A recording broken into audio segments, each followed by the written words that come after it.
3D glow-in-the-dark Coraline acrylic nail art tutorial by Hotpinkzebrapolish. Hi everyone, in today's video I'm going to be doing a Coraline design. If you are a fan of Coraline, I hope you like this, and don't forget to click subscribe to see my future videos and Halloween designs as well. So the first thing I'm going to do is I'm going to create that moon that's in the background, and so I'm going to start with a white circle and just right in the center of the nail, and it goes pretty much all the way to the edges, not quite, but from the top you can't see the edges. And after I have that on there in the right shape, I'm going to take a bead of clear and dunk that into some glow-in-the-dark pigment, and then apply that over the top to give it that glow-in-the-dark.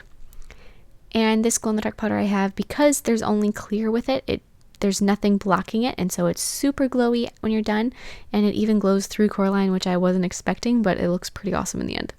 And then I'm going to fill in around that moon with some blue and go around the sides. If it does go over the moon a little bit, I'm not worried, I'll just file that off in a minute.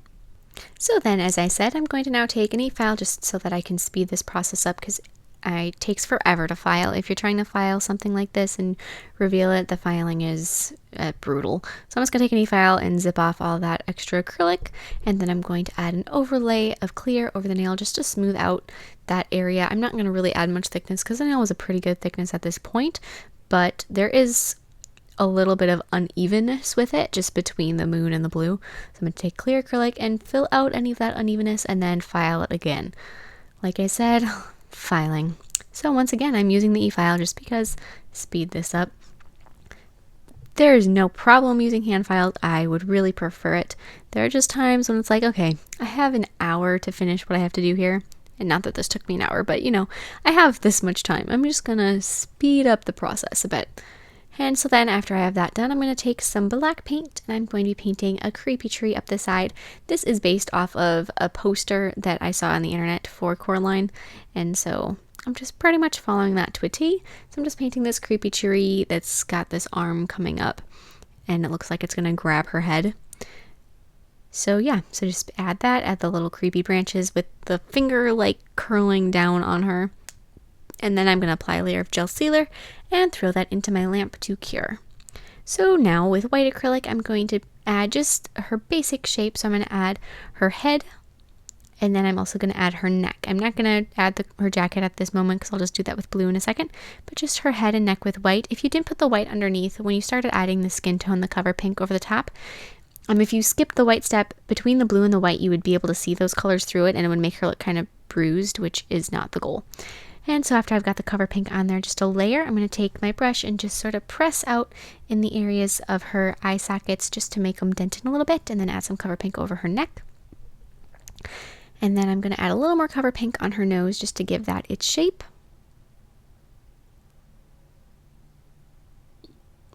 And then I'm going to add her jacket with blue, and the blue that I'm using is a different, darker shade of blue than I used in the background. However, they're very close to the same color, and it doesn't really show much that it's a different color or even that the jacket's there.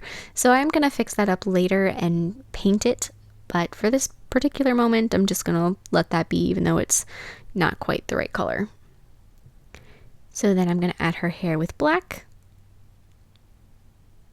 And when I'm doing her hair, I'm going to make sure that my acrylic is on the thinner side, just so that I can pull it out into that nice thin little, the cut on the sides to give her a nice thin shape. You don't want her hair to look kind of chunky. You want it to look like it's just resting there perfectly.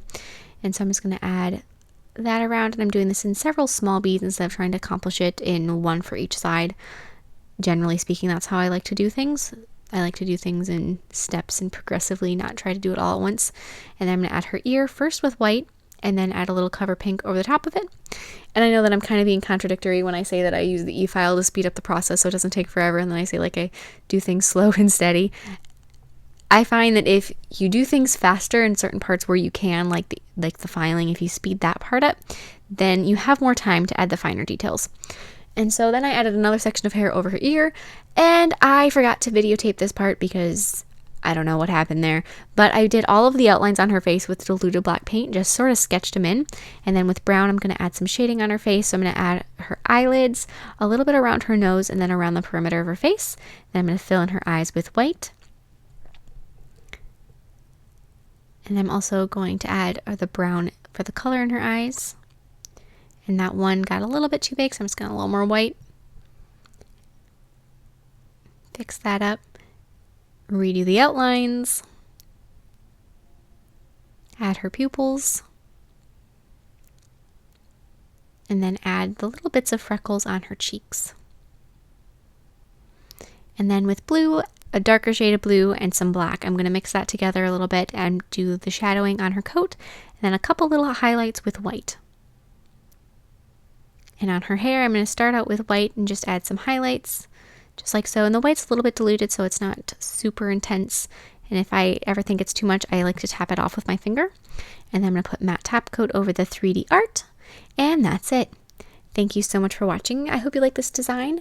Please share any recreations with me on Facebook and Instagram. I would absolutely love to see them.